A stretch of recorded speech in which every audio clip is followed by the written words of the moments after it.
About types of motion. Types of motion मतलब types of motion समझने से पहले हमको पहले समझना पड़ेगा कि मोशन किसको कहते हैं। ठीक है, इससे पहले हम units and measurement and dimensional analysis complete कर चुके हैं। अगर इसका वीडियो देखना चाहते हो तो मैं इसका लिंक डिस्क्रिप्शन बॉक्स में दे दूंगी। देखो, टाइप्स ऑफ मोशन पढ़ने से पहले क्या क्या चीजें समझना पड़ेगा। फर्स्ट है इंट्रोडक्शन। टाइप्स ऑफ मोशन का इंट्रोडक्शन कुछ पढ़ लेंगे। सेकंड में आता है कोऑर्डिनेट सिस्टम। कोऑर्डिनेट सिस्टम किससे कहते हैं ये आगे जाके पढ़ेंगे। ठीक है, थर्ड में देखेंगे कि रेस्ट का मतलब अगर कोई बॉडी रेस्ट में है बोलेंगे तो कैसे समझेंगे रेस्ट को। फोर्थ में होता है मोशन और फिफ्थ में 1 डायमेंशनल, 2 डायमेंशनल एंड 3 डायमेंशनल में देखेंगे क्या क्या होता है। नेक्स्ट देखो, पहले देखेंगे इंट्रोडक्शन। पहले तुम लोगों के लिए एक क्वेश्चन है, कोई भी बॉडी मोशन में है कैसे बोल सकते हैं हम? उसे देख के बोल सकते हैं। ठीक है, देख के बोलेंगे वो तो ठीक है, देख के बोलेंगे, लेकिन रेस्ट में है कि मोशन में है कैसे बोलेंगे? कोई भी बॉडी अगर कुछ डिस्टेंस कवर कर रहा है, जैसे कि तुम रास्ते में खड़े हो, देख रहे हो एक कुत्ता सो रहा है और सो रहा है और उठ के कुछ टाइम के बाद अलग जगह पर है, तो वो बॉडी रेस्ट में है कि मोशन में है कैसे देखेंगे? कोई भी बॉडी, एक बॉडी यहाँ पर है, टी टाइम पर यहाँ पर है, after 2 second it will cover A distance. ये यहाँ तक चला आया है।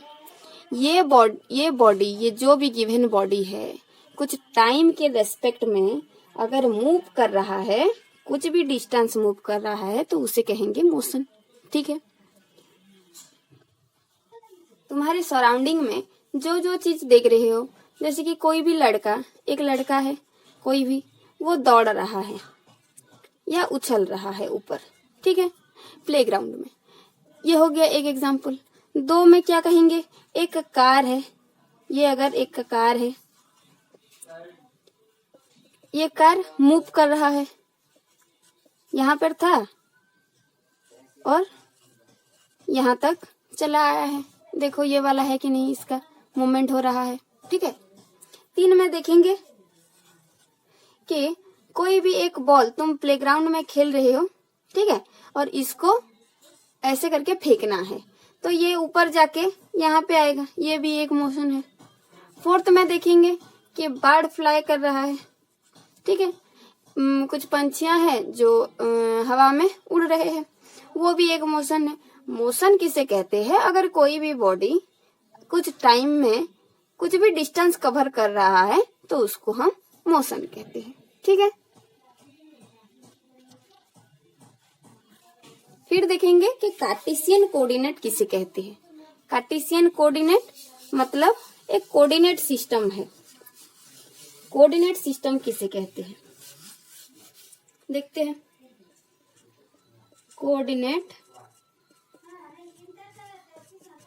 सिस्टम एक मधुमक्खी है यहाँ पर, ठीक है, यहाँ पर एक मधुमक्खी है और वो उड़ रहा है। किसी भी पोजीशन में, किसी भी टाइम पे उसका पोजीशन देखेंगे। पोजीशन देखना है तो कैसे करेंगे? इसका कुछ भी एक हाइट होगा, ये हाइट होगा, कुछ लेंथ होगा और कुछ ब्रेथ होगा। जैसे कि एक पॉइंट यहाँ पर है, ठीक है, यहाँ पर है, तो इसका कैसे देखेंगे? नीचे से कितना हाइट है, देखिए इस पॉइंट से यहाँ पर देखेंगे कितना दूर में है वो।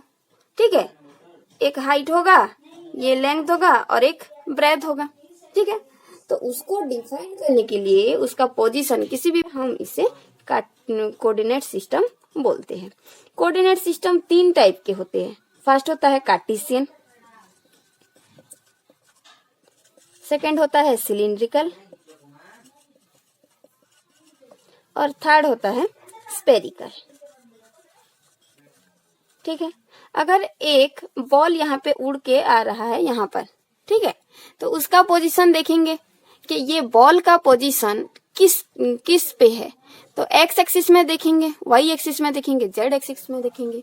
अगर कोई रूम का एक कॉर्नर ले लो, तुम अभी जहां पर बैठे हो, रूम कोई भी रूम में बैठे होंगे तो उस रूम का कोई भी एक कॉर्नर ले लो, वहां पे देखो कि मेन पॉइंट से 3 लाइन, एक इधर आया होगा, एक इधर आया होगा और एक ऊपर आया होगा, ठीक है। तो उसको हम कोऑर्डिनेट सिस्टम बोल सकते हैं, 3 dimensional coordinate system.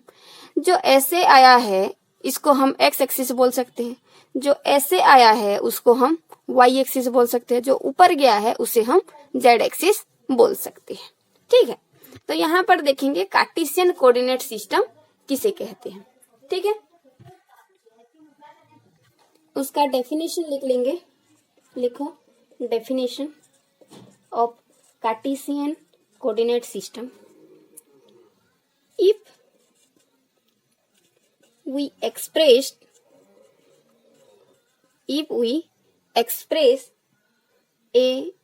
the position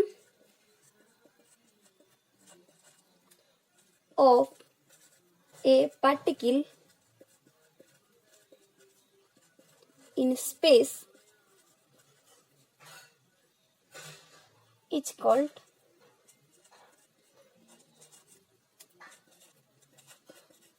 coordinate system, ठीक है। देखो इसका डेफिनेशन में क्या है, if we express the position of a particle in space is called coordinate system.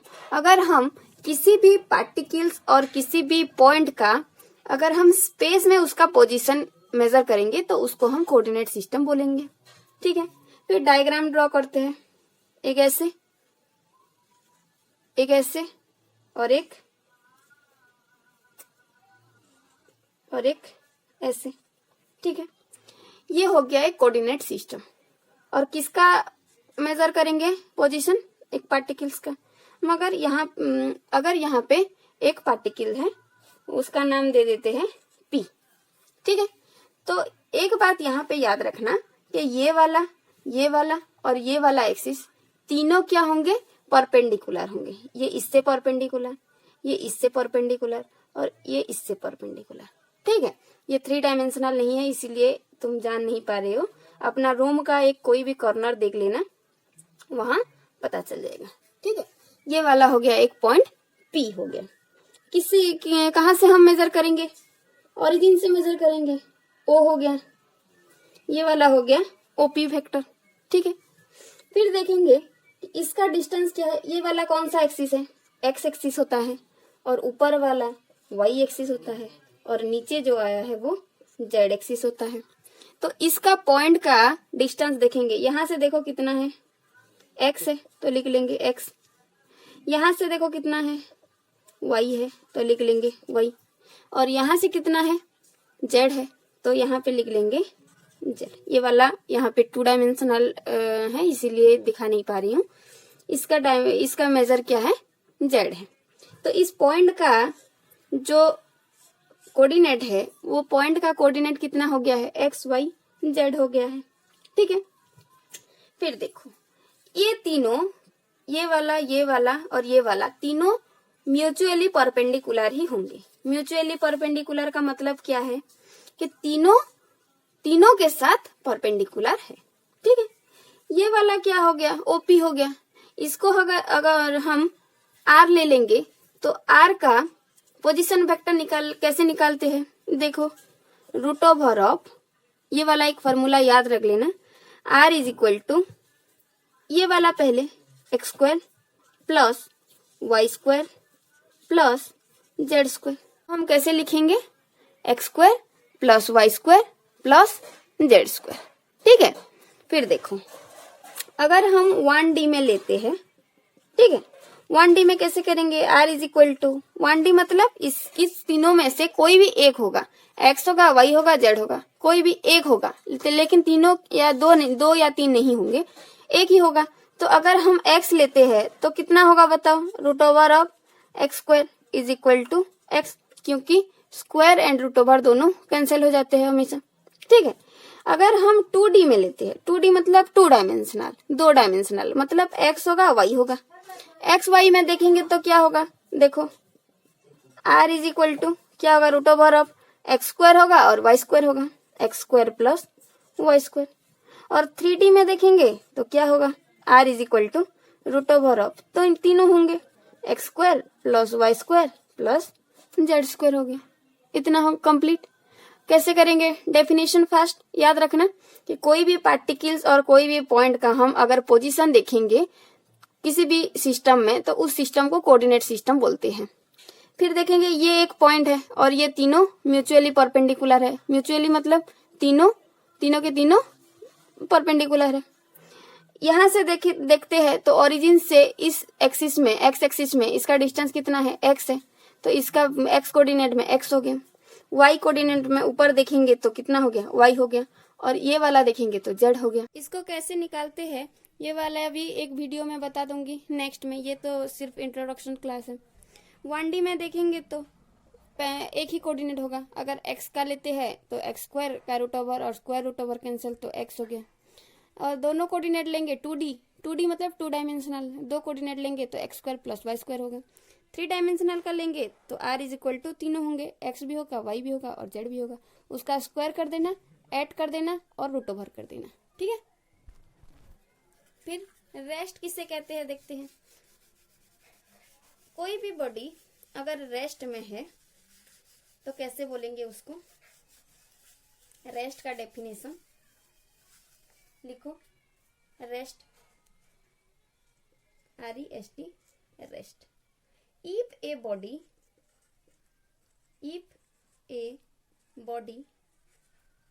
does not change,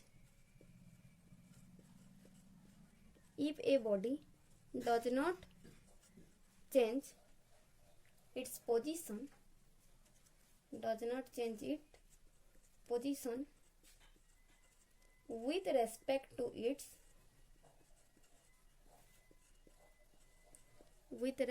to its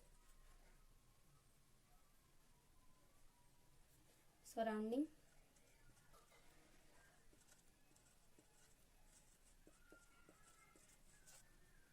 and time,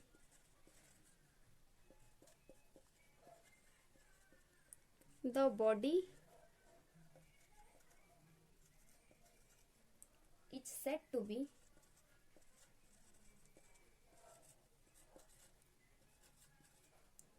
rest for that time,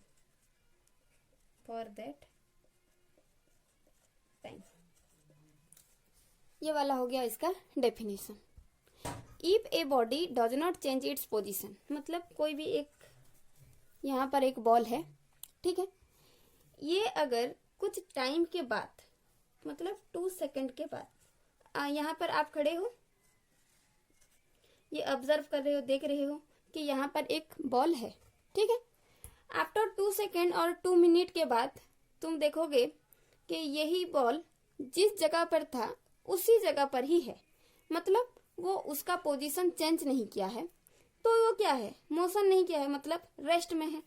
उसको अगर हम इंग्लिश में बोल देंगे तो वो उसका डेफिनेशन हो गया, जैसे कि if a body does not change its position with respect to its surrounding, मतलब सराउंडिंग कौन है, इसे छोड़ के बाकी सब सराउंडिंग है, ठीक है।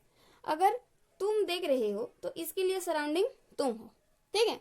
तुम्हारे लिए कोई भी टाइम में, किसी भी टाइम इंटरवल में ये अगर उसका पोजीशन चेंज नहीं किया, वहीं पर है, तो ये बॉडी को हम क्या बोल सकते हैं, रेस्ट में है बोल सकते हैं। और रेस्ट में कभी है, जिस टाइम में हम ऑब्जर्व किए हैं, ठीक है, तो उसका डेफिनेशन हो गया, the body is said to be rest for that time. That time मतलब कौन सा टाइम, जिस टाइम में हम ऑब्जर्व किए हैं, ठीक है। इसका 2 टाइप होते हैं, एक होता है एब्सोल्यूट रेस्ट और 2 में होता है relative rest.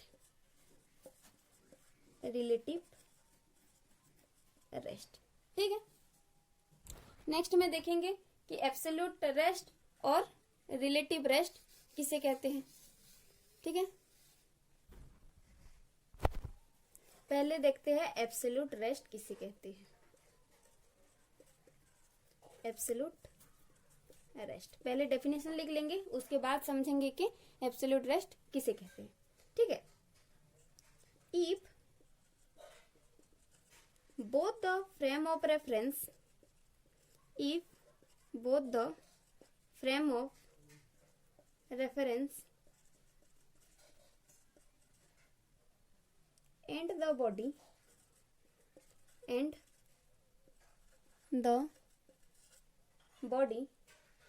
are at rest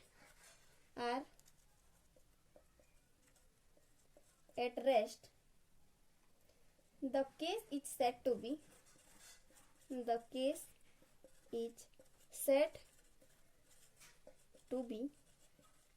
absolute rest।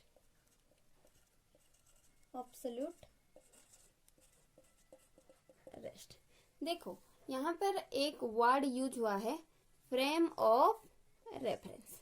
Frame of reference किसे कहेंगे? देखो एग्जाम्पल के लिए पहले ये वाला डेफिनेशन लिख लो, उसके बाद एग्जाम्पल देखेंगे फ्रेम ऑफ रेफरेंस का। फ्रेम ऑफ रेफरेंस, तुम गाड़ी में कभी गए होंगे, कार में, बस में, किसी भी में।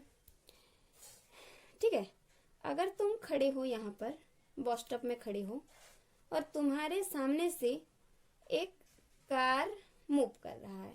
ठीक है, तुम यहाँ पर खड़े हो, तुम नहीं मूव कर रही, तुम खड़े हो, ऑब्जर्व कर रहे हो, देख रहे हो कि एक कार यहाँ से पास कर रहा है।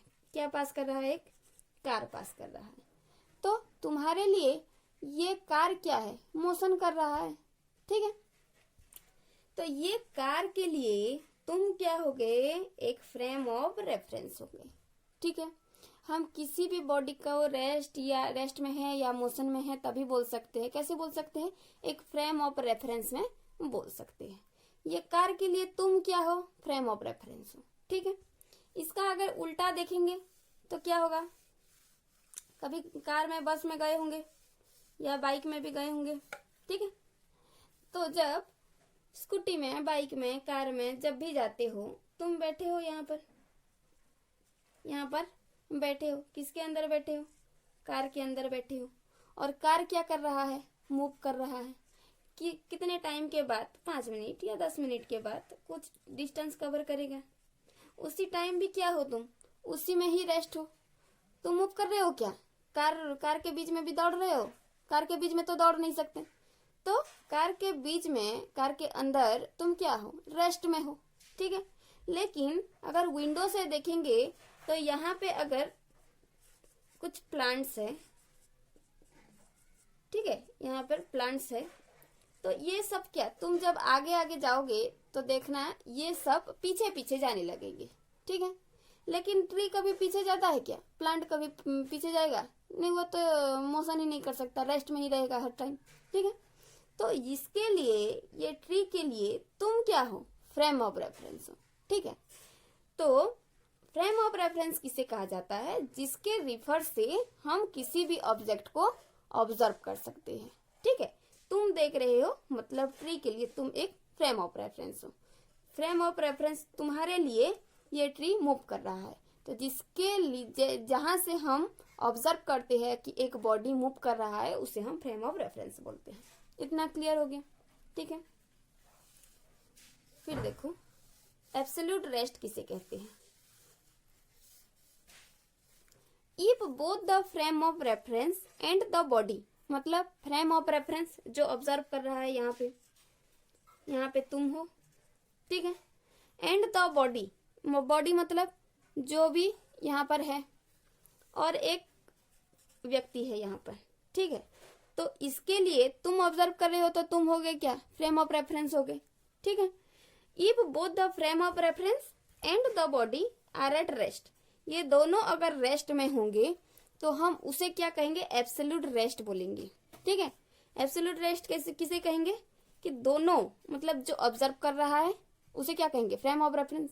फ्रेम ऑफ रेफरेंस और जिसको ऑब्जर्व कर रहा है वो बॉडी, दोनों अगर रेस्ट में होंगे तो हम उसे एब्सोल्यूट रेस्ट बोलेंगे। लेकिन ये दोनों कभी भी रेस्ट में हो पाएंगे क्या? एब्सोल्यूट रेस्ट कभी भी प्रैक्टिकली पॉसिबल नहीं है, क्योंकि तुम अगर यहाँ पर खड़े हो, यहाँ पर ही तुम रेस्ट हो, लेकिन अर्थ तो मूव कर रहा है। अर्थ के रेस्पेक्ट में, अर्थ अगर एक फ्रेम ऑफ रेफरेंस है तो उसके साथ तुम भी क्या घूम रहे हो, ऐसे ऐसे घूम रहे हो, ठीक है। तुम्हें पता नहीं चल रहा लेकिन घूम रहे हो, इसीलिए एब्सोल्यूट रेस्ट कभी भी प्रैक्टिकली पॉसिबल नहीं होता, ठीक है। उसके बाद देखेंगे रिलेटिव रेस्ट। रिलेटिव रेस्ट, उसका डेफिनेशन देखेंगे क्या है।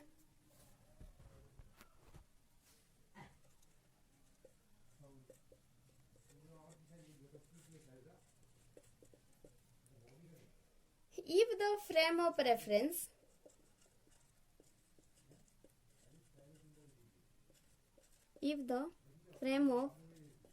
reference and the body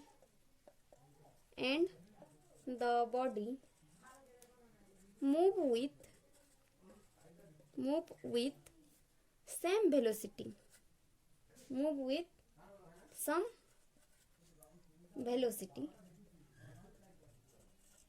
they are called at relative rest,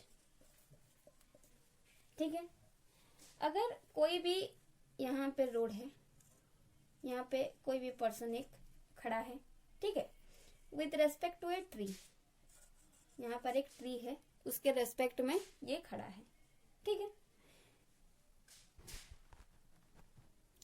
इसके रेस्पेक्ट में अगर देखेंगे तो ये अर्थ के रेस्पेक्ट में क्या, ये भी उसी वेलोसिटी में मूव कर रहा है। मूव कर रहा है मतलब ट्री यहाँ से चलकर यहाँ नहीं आएगा, कैसे करेगा, ये अर्थ में है, अर्थ है, ये अर्थ के ऊपर ट्री भी है और जिसको हम ले रहे हैं ऑब्जर्व करने के लिए वो भी खड़ा है, ठीक है। तो ये दोनों ही अर्थ के ऊपर है और अर्थ जिस वेलोसिटी में मूव कर रहा है उस वेलोसिटी में ये दोनों भी मूव कर रही है। तो ये भी मूव कर रहा है और ये भी मूव कर रहा है और ये भी मूव कर रहा है, ठीक है।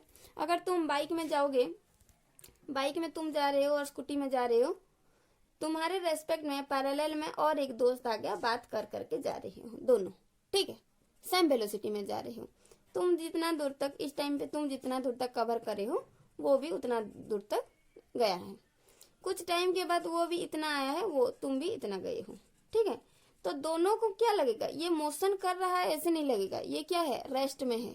क्यों रेस्ट में है, क्योंकि तुम जो फ्रेम ऑफ रेफरेंस तुम भी उसी वेलोसिटी में हो जो वेलोसिटी में ये बॉडी मूव कर रहा है, इसीलिए इसको हम कहेंगे रिलेटिव रेस्ट, ठीक है। अगर डेफिनेशन लिखेंगे तो क्या लिखेंगे, if the frame of reference मतलब तुम ऑब्जर्व कर रहे हो तुम, ठीक है, एंड द बॉडी कौन, ये वाला tree, move with some velocity, velocity इसका वेलोसिटी है क्या, नहीं है लेकिन किसके रेस्पेक्ट में है, अर्थ के रेस्पेक्ट में है, ठीक है। They are called relative rest, तो ये दोनों क्या होंगे, रिलेटिव रेस्ट कहा जाएगा इन लोगों को, ठीक है। इतना हो गया आज के लिए और नेक्स्ट देखेंगे बाकी क्लास में, ठीक है। उतने देर तक तुम लोगों के लिए thank you and keep watching my video.